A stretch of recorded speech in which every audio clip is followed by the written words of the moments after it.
Hi, my name is Resty Chavez and today ituturo ko sa iyo kung paano ka gagawa ng sarili mong lead capture page, thank you page, at mapupunta dun sa affiliate link mo or sa opportunity mo, at kung saan napupunta yung mga email na nag-register sa iyo dun sa capture page mo. Okay? So, stay tuned.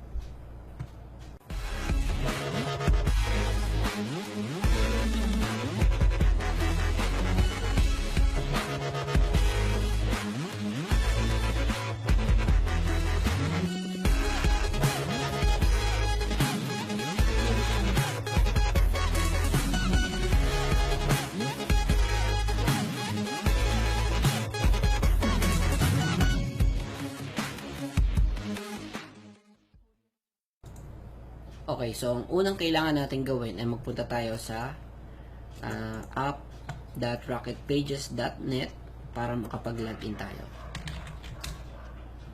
Okay.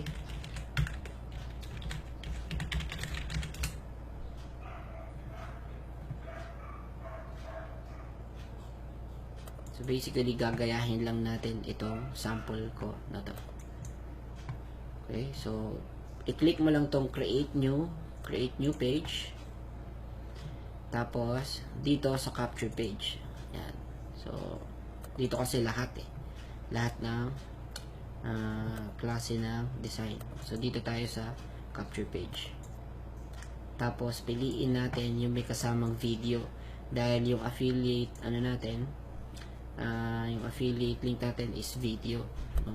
So mas maganda kung ang ilalagay din natin is yung may kasamang video para mas engaging. So dito sa example na to, ito lagay natin free training 3. Tapos pindutin mo lang tong create page.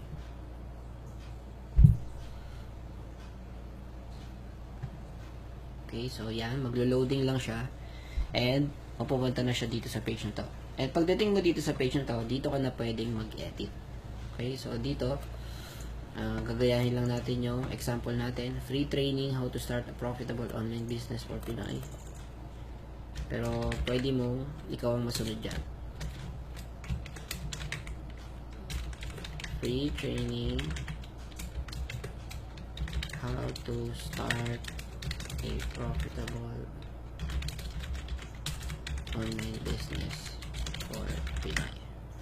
Right, so yan na yung pinaka headline natin. So dito naman sa video, i-click mo lang yung box na yan. Tapos dito sa left side na to, makikita mo rin dito yung URL, autoplay, height control, height related videos, etc. So dito sa may URL na to, ilalagay mo lang dyan or ipi-paste mo lang dyan yung link ng video na gusto mong ilagay. So for this example, ito yung gusto kong ilagay. So kukunin ko lang tong URL na to, right click, copy, tapos balik ka dun sa Rocket Pages, tapos burahin mo yan, and then right click, then paste. Yan. Tapos itong mga to, mas okay kung i-check mo na lang din yan. Right? So okay na yung video natin. Then try natin tignan. Click natin yung save, then publish, then view page. So ayan, nandito na yung headline and nailagay na rin kagad natin yung video. Okay, so ang next naman is etong button na to. So pag kinlik natin yan, so parang wala pang nangyayari, no? Unlike dito sa example ko, kapag pinindot yan, merong lalabas na box kung saan sila maglalagay ng email address nila at yung pangalan nila. Okay? So, yun yung next na gagawin natin. So, balik tayo sa Rocket Pages. Close ulit natin to. And itong logo ng Rocket Pages, pwede mong hindi alisin or pwedeng tanggalin mo. Pero in this example, gagawin natin, tatanggalin natin yan. Yan. So, wala na siya. Okay? So, dito, sa button na to,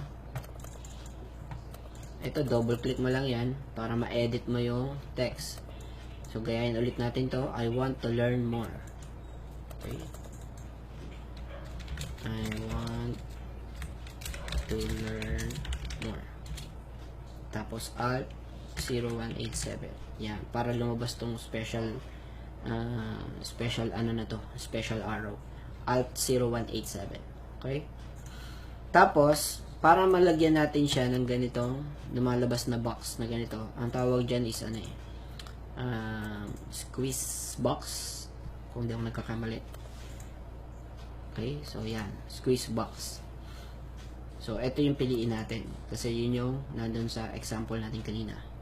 Okay, click mo lang yan. Pero pwede kang mamili kahit alin dyan. Click mo lang yan and then click mo yung choose.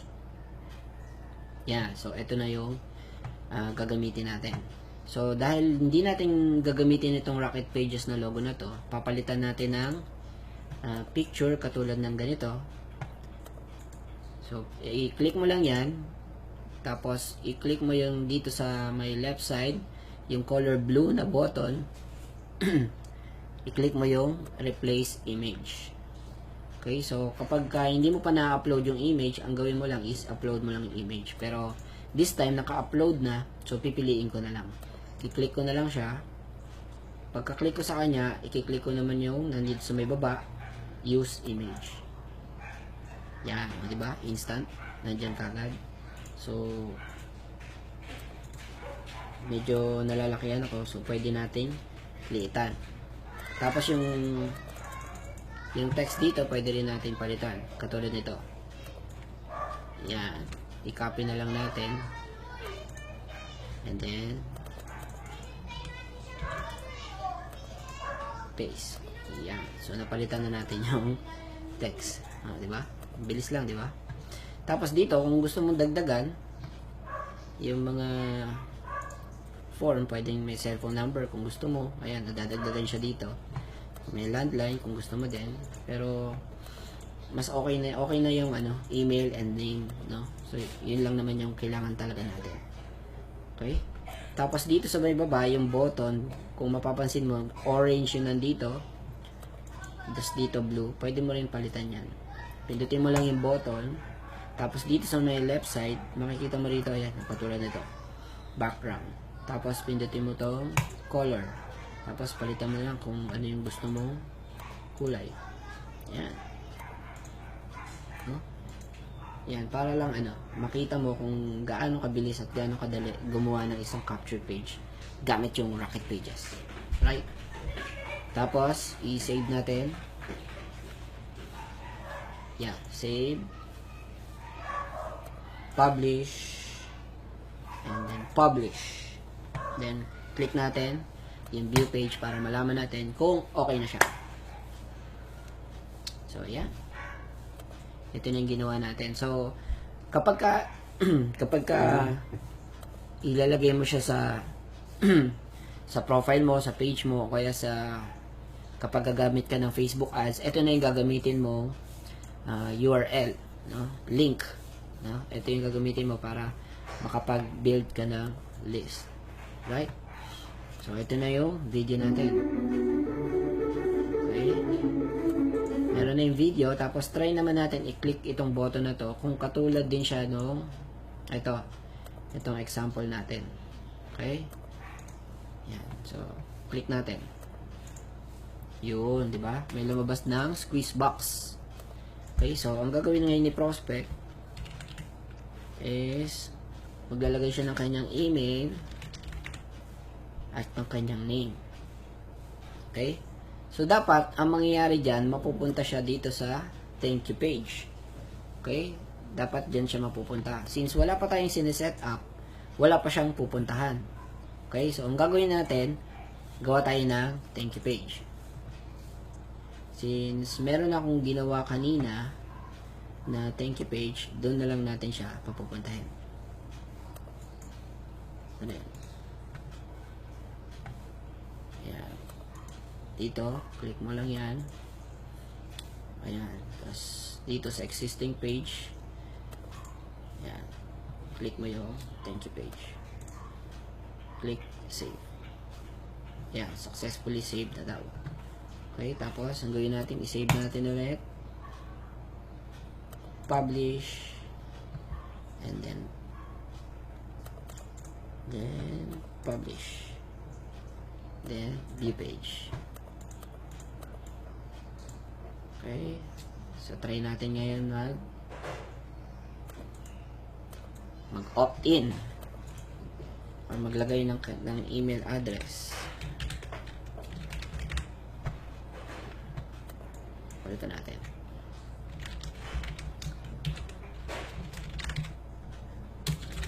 Yan. Tapos, click natin yan. And boom! Yun, diba? Dito siya napunta. Dito siya na redirect. Ngayon, kapag kinlik ko to, kapag kinlik ko to, mapupunta ito sa affiliate link ko. Okay? So, paano yan? Paano natin mailalagay yung affiliate link mo doon dito sa button na to? Okay? So, balik tayo doon.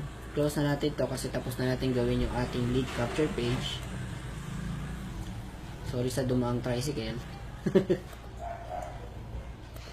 Okay? So, pindutin mo lang tong itong parang arrow na to sa gilid para mabalik ka doon sa homepage or sa dashboard. Yan. So, ito yung thank you page na ginawa ko kanina. Okay, so click natin yung edit.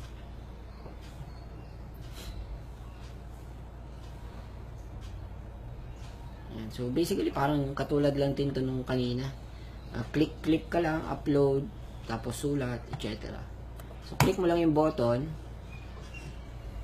Click mo yung button, tapos may makikita ka ditong parang kadena, no? Click mo lang yan. Tapos itong URL, click mo yan, no? Kasi kanina, dun sa lead capture page natin, ang pinili natin is itong squeeze box, di ba? So, dito ang gagamitin natin is yung URL. Okay? So, ilalagay mo dyan yung affiliate link mo, okay? So, wag tong affiliate link ko, pero pwede din kung gusto mo. Okay? Affiliate link mo ilalagay mo dyan. So, saan mo makikita yung affiliate link mo? Punta ka dun mag-login ka dun sa account mo. Okay? Sa Unity Network account mo. Tapos, ito. Kunin mo tong affiliate link na to. No? So, pwede mong i-promote yung serye, yung master plan, domination, and action. Pero dito sa example na to, ang ginamit ko is yung serye. Yan. Right click, copy. Close mo na yan. Tapos yun yung ilagay mo dito sa box na to. Yan. Burahin natin. Tapos paste. So yan. Tapos save. Yan. Kapag kinlik ngayon yan, doon na siya mapupunta sa affiliate link mo. Right?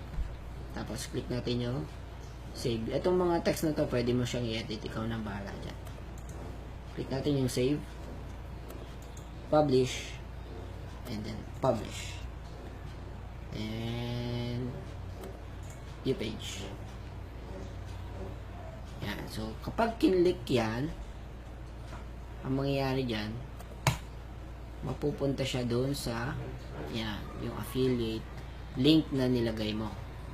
Okay? So, doon na siya mapupunta. Ngayon ang tanong, saan naman ngayon mapupunta yung mga email ng mga nag-register doon sa lead capture page mo? Okay? So, madali lang yan. Dito lang siya mapupunta sa My Leads. Okay? Kung makikita mo dito, ito yung mga My Pages. Ito yung mga pages na nagawa ko na. And then, dito sa My Leads, dito mo naman makikita yung mga prospects or mga tao na naglagay ng kanilang email address doon sa lead capture page mo. Okay? So, diyan mo sila makikita. Yan. Ibig sabihin, nakapag-build ka na ng list. So, bakit nga ba tayo gumagawa ng lead capture page? Unang-una, para masala natin yung mga taong pagbibigyan natin ng mga valuable information. Okay, so ito yung magiging tagasala mo para malesen yung mga negative na tao na pag-o-offera natin ng ating opportunity soon. Okay, so tsaka yan din mga list na yan, yung diyan ka magbibuild ng relationship, sila din yung bibigyan mo ng mga valuable information, etc. So para malesen yung mga negative na tao na pagbibigyan natin ng offer. Okay, so yun yung halaga ng lead capture page. And syempre, para makapag-build ka ng malaking list, malaking prospect list. And ang maganda nun, sila yung nagsusulat, di ba? Sila yung nagsusulat ng pangalan nila, ng contact information na dun sa prospect list mo, which is yung itong sa My Leads. Okay, so I hope nagets mo ng simple, mabuti at mabilis yung tutorial natin dito sa lead capture page or dito sa paggamit natin ng Rocket Pages. Okay, so yun lang. Thank you sa panonood and see you sa next training. God bless. Bye-bye.